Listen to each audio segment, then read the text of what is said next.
మీరే కంచె వేసి నన్ను కాపాడుకోవాలంటుండు. కంచేసట రైతులు రేవంత్ రెడ్డి ప్రభుత్వాన్ని కాపాడుకోవాలన్నట. ఎందుకు నాయన?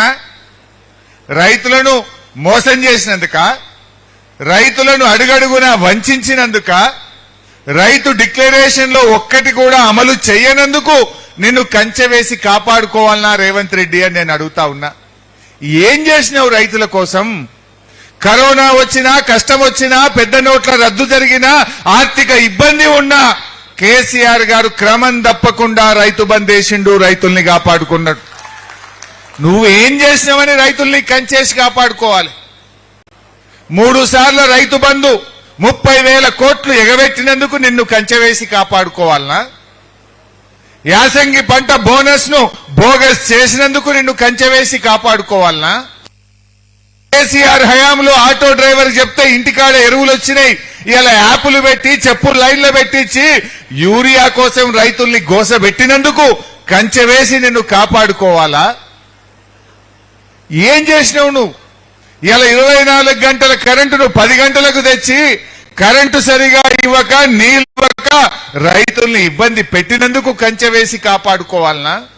నిన్న భూముల ధరలు పెంచినావు, రేపో మాపో మళ్ళా భూమికి పన్ను వేస్తాడట.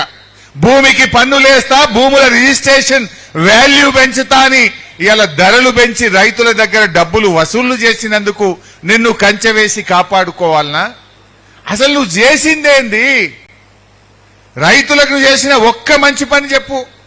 ఇలా కేసీఆర్ గారు రైతు బీమా పేరిట రైతులకు కొండంత ధైర్యాన్ని ఇచ్చిండు. ఇవాళ రైతు బీమా 6 నెలలైంది ఆగిపోయి. రాష్ట్రంలో చనిపోయిన 7,600 మంది రైతు బిడ్డలకు బీమా డబ్బులు అందకుండా ఆగం చేసినందుకు నిన్ను కంచె వేసి కాపాడుకోవాలనా? దేనికోసం కాపాడాలి? నిన్ను కంచె వేసి కాపాడు కాదు, కాగడాలు పట్టుకొని నిన్ను తరిమే రోజులు దగ్గరలో ఉన్నాయి మిస్టర్ రేవంత్ రెడ్డి. రైతులందరూ కాగడాలు బట్టి తరుముతారు బిడ్డ నిన్ను. ఇలా అన్ని మోసాలే చేసినావు. అరే రైతులకు 5 కిలోల తరుగు లేకుండా కరీంనగర్ లేనని వడ్లు కొన్నారే, జేబు దొంగల లెక్క, జేబులు కత్తిరించటం లెక్క ఇలా రైతులకు క్వింటల్కు 5 కిలోల తరుగు పెట్టి రైతుల బతుకులు ఆగం చేసినందుకు నిన్ను కంచె వేసి కాపాడతారా? దేనికోసం కాపాడతారు? ఇలా రైతులకు బాగా అర్థమైంది రేవంత్ రెడ్డి. నువ్వు ఎంత ప్రాధేయపడ్డా, నువ్వు ఎన్ని రకాలుగా మాయ మాటలు చెప్పినా నిన్ను నమ్మే పరిస్థితి లేదు. ఎప్పుడైతే దేవుడు మీద, మా వేములవాడ రాజరాజేశ్వర స్వామి మీద ఒట్టుబెట్టి రైతు రుణమాఫీ విషయంలో మాట తప్పినవో ఆ రోజే నీ పని అయిపోయింది. దేవుడి మీద, రాజరాజేశ్వర స్వామి మీద ఒట్టుబెట్టి మాట తప్పినోని మన రాజరాజేశ్వర స్వామి క్షమిస్తాడా? అయిపోయింది నీ పని, అదే రోజు అయిపోయింది. దేవుణ్ణే మోసం చేసినావు నువ్వు. నిన్ను ఈ దేవుడు కాదు కదా, రాష్ట్ర ప్రజలు కూడా నిన్ను క్షమించేటువంటి పరిస్థితుల్లో లేరు. ఏదేదో పిచ్చి పిచ్చి డైలాగులు కొడుతుంటాడు. నిన్న కేసీఆర్ గారిని పట్టుకొని పశుపతి అంటాడు. నువ్వేంటిది మరి, భూతపతివా? ఇప్పుడు ఆ నేపాల్లో హిందువులంతా, ప్రపంచ హిందువులంతా పూజించే పశుపతినాథ్ దేవాలయం ఉంటుంది నేపాల్లో. పశుపతినాథ్ అంటే పశువులను, సమస్త జీవకోటిని కాపాడేటువంటి ప్రతిరూపం, శివుడికి ప్రతిరూపం పశుపతినాథ్.